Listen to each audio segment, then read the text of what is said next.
નમસ્કાર. ચાલો આજે વાત કરીએ રસ્કિન બોન્ડની એક ક્લાસિક વાર્તા વિશે, the night train at Deoli. સાચું કહું તો આ એવી વાર્તા છે ને જે એકવાર વાંચો એટલે મનમાંથી જાય જ નહીં. તો ચાલો આ સુંદર વાર્તાની દુનિયામાં એક સફર કરીએ. આખી વાર્તાનો આધાર છે ને બસ એક જ સવાલ પર છે. શું જીવનની કોઈ એક નાનકડી ક્ષણ આખી જિંદગીભર ટકી શકે? વિચારો તો, કોઈ એવી વ્યક્તિ જેને આપણે માંડ ઓળખતા હોઈએ, એની સાથેની એક મુલાકાત શું જીવનભરની યાદ બની શકે? વેલ, આ વાર્તા આ જ રહસ્ય પરથી પડદો ઉઠાવે છે. તો આખી કહાનીની શરૂઆત ક્યાંથી થાય છે? કોઈ મોટી જગ્યાએથી નહીં, પણ એક સાવ સામાન્ય જગ્યાથી. દેવલી. બસ એક નાનકડું, શાંત રેલવે સ્ટેશન. પણ કોને ખબર હતી કે આ જ સ્ટેશન આપણા વાર્તાકારના જીવનની સૌથી યાદગાર ક્ષણનું સાક્ષી બનવાનું છે. આપણા વાર્તાકારની વાત કરીએ તો એ છે માત્ર 19 વર્ષનો એક યુવાન, કોલેજ સ્ટુડન્ટ, પણ કેવો? ખૂબ જ સંવેદનશીલ, જે દરેક વસ્તુને ઊંડાણથી અનુભવે.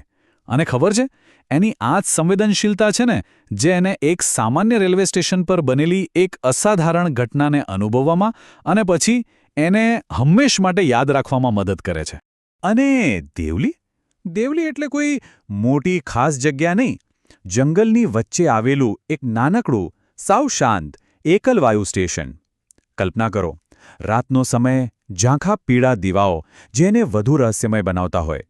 વાર્તાકાર માટે તો આ સ્ટેશન પહેલાં કંઈ ખાસ નહોતું, બસ સફરનો એક નાનકડો સ્ટોપ, એનાથી વિશેષ કંઈ નહીં. અને પછી આ જ શાંત, લગભગ નીરસ લાગતી જગ્યા પર અચાનક કંઈક બદલાય છે. એક મુલાકાત થાય છે. અને આ એક જ મુલાકાત દેવલી સ્ટેશનનો અર્થ હંમેશ માટે બદલી નાખે છે. એક ઉનાળાની વાત છે. વાર્તાકાર પ્લેટફોર્મ પર એક છોકરીને જુએ છે. ટોપલીઓ વેચી રહી છે. એનું વર્ણન જુઓ. કેટલું સરળ પણ અસરકારક છે. પાતળી કાયા, સાદો વાદળી ડ્રેસ, પણ એની આંખો ઊંડી અને ભાવવાહી. અને એ નિર્જન પ્લેટફોર્મ પર સાવ એકલી ઊભી છે. બસ આ જ દૃશ્ય, એની એકલતા અને શાંતિ વાર્તાકારના મનને તરત જ સ્પર્શી જાય છે. હવે એમની વચ્ચે કોઈ લાંબી-ચોળી વાતચીત નથી થતી, જરાય નહીં. એમનો સંબંધ શબ્દોથી પરે છે. એ મૌન પર આધારિત છે. તો ચાલો જોઈએ કે આ અબોલ, આ સાયલેન્ટ કનેક્શન કેવી રીતે આગળ વધે છે. એમનો સંબંધ ખરેખર તો શબ્દોનો મોહતાજ જ નથી. એ બનેલો છે નજરથી, હાવભાવથી, મૌનથી અને એકબીજાની હાજરીની એ શાંત સ્વીકૃતિથી. આ એકદમ નિર્દોષ લગાવ છે, જેમાં કોઈ મોટી અપેક્ષાઓ નથી. બસ એક ક્ષણની સહિયારી લાગણી છે. અને પેલી છોકરીનું એ આશાભર્યું સ્મિત, બસ એ વાર્તાકારના મનમાં કાયમ માટે ઘર કરી જાય છે. અને પછી આવે છે એમની છેલ્લી મુલાકાતની એ સૌથી ભાવુક ક્ષણ. વાર્તાકાર પાછો ફરી રહ્યો છે. અને લાગણીઓના ઉભરામાં એ આવેશમાં આવીને એ છોકરીનો હાથ પકડી લે છે. પણ બરાબર એ જ સમયે ટ્રેન ચાલવા માંડે છે. બધું ત્યાં જ અધૂરું રહી જાય છે. એક એવી વિદાય જે ક્યારેય પૂરી જ ન થઈ. અને બસ એક ક્ષણ પછી વાર્તાનો આખો માહોલ જ બદલાઈ જાય છે. હવે આશાની જગ્યાએ શું છે? તલપ અને નિરાશા. આખું એક વર્ષ વીતી જાય છે. અને આખું વર્ષ વાર્તાકાર બસ એ છોકરીને ફરીથી મળવાની રાહ જુએ છે. એ કેટલી બધી આશા અને ઉત્સાહ સાથે દેવલી પાછો ફરે છે, એ જ ક્ષણને ફરીથી જીવવા માટે. પણ પ્લેટફોર્મ ખાલીખમ છે. તે ત્યાં નથી. એની બધી આશાઓ પર જાણે પાણી ફરી વળે છે. જે છોકરી એની યાદોમાં આખું વર્ષ જીવતી હતી, તે વાસ્તવિકતામાંથી ગાયબ થઈ ગઈ હતી. એ આજુબાજુ પૂછપરછ કરે છે, પણ કોઈ ફાયદો નથી થતો. ટોકલીની દુકાન પણ બંધ છે. કોઈને કંઈ જ ખબર નથી કે એ ક્યાં ગઈ. જાણે કે એ ક્યારેય ત્યાં હતી જ નહીં. બસ એક સપનું હતું જે આવીને જતું રહ્યું. અને આ જ રહસ્ય વાર્તાને વધુ ઊંડી અને યાદગાર બનાવે છે, ખરું ને? અને અહીં એક સવાલ ઊભો થાય છે, જે ફક્ત વાર્તાકારનો નથી, પણ કદાચ આપણા બધાનો છે. કેમ કોઈ એવી વ્યક્તિ જેને આપણે માંડ ઓળખતા હોઈએ, એના માટે આટલી ઊંડી ચિંતા થાય છે?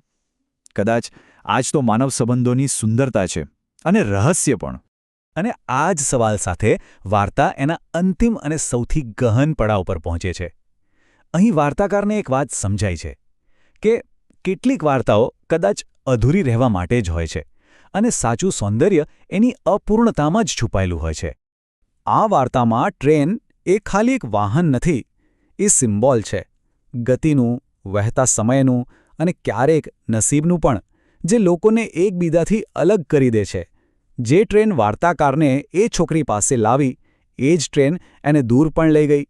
એ જ શીખવે છે કે જીવનની ગાડી ક્યારેય અટકતી નથી. તો બીજી બાજુ છે સ્ટેશન. ટ્રેન ગતિ છે તો સ્ટેશન છે વિરામ, સ્થિરતા. એક એવી જગ્યા છે જ્યાં જીવનની આ ભાગદોડ ભરેલી મુસાફરીમાં એક નાનકડો બ્રેક આવે છે, જ્યાં બે અલગ અલગ રસ્તાઓ ભલેને એક ક્ષણ માટે પણ ભેગા થાય છે. દેવલી સ્ટેશન બસ એ જ એક નિર્ણાયક ટૂંકી ક્ષણનું પ્રતીક છે. અને પેલી ટોપલી જે વાર્તાકારે ખરીદી હતી એ ખાલી એક વસ્તુ નથી, એ તો એમના સંબંધનું પ્રતીક છે. એ સંબંધની નાજુકતા, એની સરળતા અને એની સુંદરતા, બધું જે ટોપલીમાં સમાયેલું છે. એમની એ અધૂરી મુલાકાતની એકમાત્ર ભૌતિક નિશાની જેની પાસે રહી જાય છે. જો આપણે કોઈ સામાન્ય રોમેન્ટિક વાર્તાની અપેક્ષા રાખીએ તો શું વિચારીએ કે અંતમાં એ બંને ફરી મળશે, હેપી એન્ડિંગ થશે. પણ અહીં રસ્કિન બોન્ડ આપણને વાસ્તવિકતા બતાવે છે. અને વાસ્તવિકતા એ છે કે જીવનમાં દરેક વાર્તાનો સુખદ અંત નથી હોતો. ઘણી વાર્તાઓ અધૂરી જ રહી જાય છે. અને કદાચ એ અધૂરાપણામાં જ એની ખરી સુંદરતા છે. અને આ જ છે આખી વાર્તાનો સાર, કે કેટલાક અનુભવો એટલા માટે જ કિંમતી હોય છે કારણ કે તે થોડા સમય માટે જ હોય છે, અસ્થાયી હોય છે. એ ક્ષણ ખાસ કેમ હતી? કારણ કે ફરી ક્યારેય પાછી ના આવી. એ યાદોમાં એકદમ શુદ્ધ, એકદમ અકબંધ રહી ગઈ. વિચારો, જો વાર્તા આગળ વધી હોત તો શું થાત? કદાચ વાસ્તવિકતાની ધૂળ એની સુંદરતાને ઝાંખી પાડી દેત. અને અંતે આ વાર્તા આપણને બધાને પોતાના જીવન વિશે વિચારવા પણ મજબૂર કરે છે. આપણા બધાના જીવનમાં ક્યાંક ને ક્યાંક આવી કોઈ અધૂરી વાર્તા, કોઈ ક્ષણિક મુલાકાત જરૂર હોય છે. તો વિચારવા જેવો સવાલ એ છે કે દરેકના જીવનમાં એવી કઈ અધૂરી વાર્તા હોય છે જે આજે પણ અમૂલ્ય બનીને સચવાયેલી રહેશે.